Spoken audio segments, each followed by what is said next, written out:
Alright guys, welcome back to this tutorial on Archicad 26. So we're just continuing the previous model that we started in this tutorial in part 1 with Archicad 26 built-in template and the architectural profile 26, which is also built in when you first download Archicad. So we're using those settings, those presets, so that we kind of all start from the same baseline and progress from there. So today we're going to be discussing dimensions, and if we have time we might go over one more thing, but let's go ahead and get right into it. So over here on the left hand side under document we have the dimension tool. I'm just going to click. If you click the arrow, you can see that you have different types of dimensions that are already predefined for us. I'm just going to click the dimension tool. It doesn't really matter which one we have, but I mean, we usually will use one of these two or this one, but I'm just going to click, and then in order to dimension in Archicad, all you do is select the corners or the locations where you want to dimension. So let's say I want to dimension this wall. I just click once, normal left click there, and then I left click over here, and then I click away. And when I click away, I need to make sure that I right click here and then hit OK. So let me do that one more time. So I grab the dimension tool, click on that node or corner there, click on this corner here, and now if I just left click here, it's going to want to add another basically another dimension. So it's going to end up splitting my dimension into two separate dimensions. So we don't want that. So we want to make sure that we basically just have one long continuous dimension across here to here, right? So I click twice, left click twice, and then I move away from that wall, and then I'm going to right click and then hit OK. Once I hit OK, I'm going to get like a preview of the dimension and the location where it's going to end up. It's going to kind of follow your mouse around like so. And then once you're satisfied with the location where you want it, or you've decided where you want it, you just left click and then it'll place that dimension in that particular location. And so we have the dimension there. Okay, so that's how to place dimensions.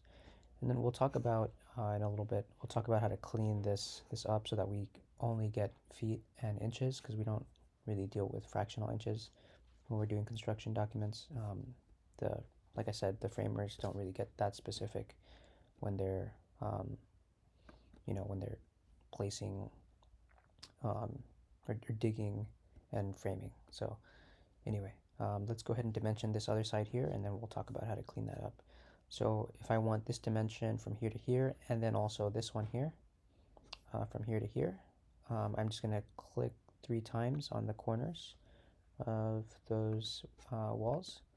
Click away, right click away, I'm sorry. So make sure you right click away from the walls, and then hit OK.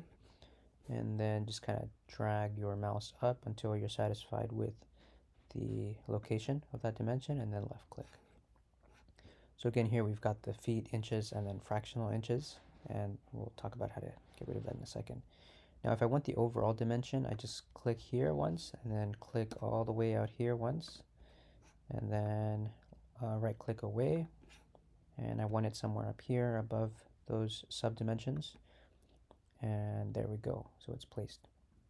Now in order to clean this up, what we're going to do is actually we're going to go into options in a second, but the way it's going to clean up the dimensions is it's basically just going to round to the nearest inch. Okay, the way we're going to do it. So this is it'll basically just make it look a little nicer, but yeah, let's go ahead and do that.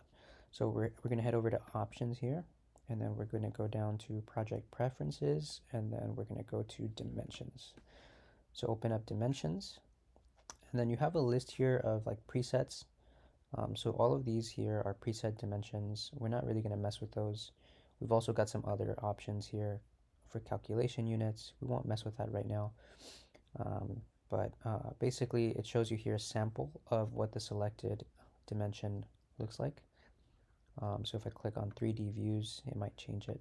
In this case, it looks like they're the same, so it's not actually changing it. So anyway, in order to get rid of those fractional inches, we're going to go down to fractions here. And then instead of 1 out of 64, we're going to just click none. And so you'll see that it's changing the name to custom. And so we'll want to save that separately. And you can also see that the sample here has been updated to show you what the dimension would look like. So just keep an eye on something over here. Look at this dimension. This is 10 feet 7 and 63 out of 64 inches. We'll see in a second that once I hit OK, it's just going to round up to 8 inches. So I'm just going to store this as custom so that it saves it.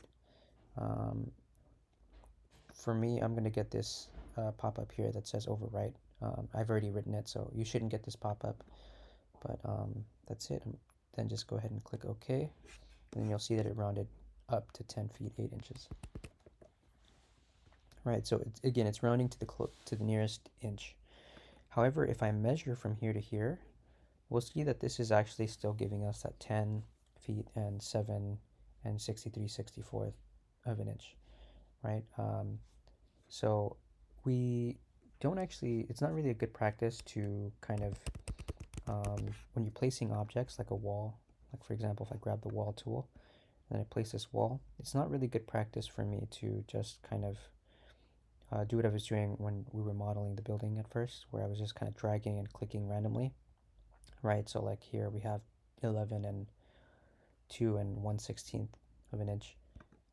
We don't really like to do that in practice, right? You usually want to place the object and then define exactly what length it's going to be. So if I want this wall to be 15 feet, I'll just type 15 and then place it in exactly 15 feet, as a 15-foot wall, rather. That way we're kind of eliminating any margin of error that could occur. Because over here we're going to get some small margin of errors, right? But we want to eliminate those as much as possible in the software, so that our model resembles as close as we can get it to basically reality. So that's basically all on dimensions. In the next video, we're going to talk about the right-hand side of the Archicad environment. And yeah, I'll see you in the next one.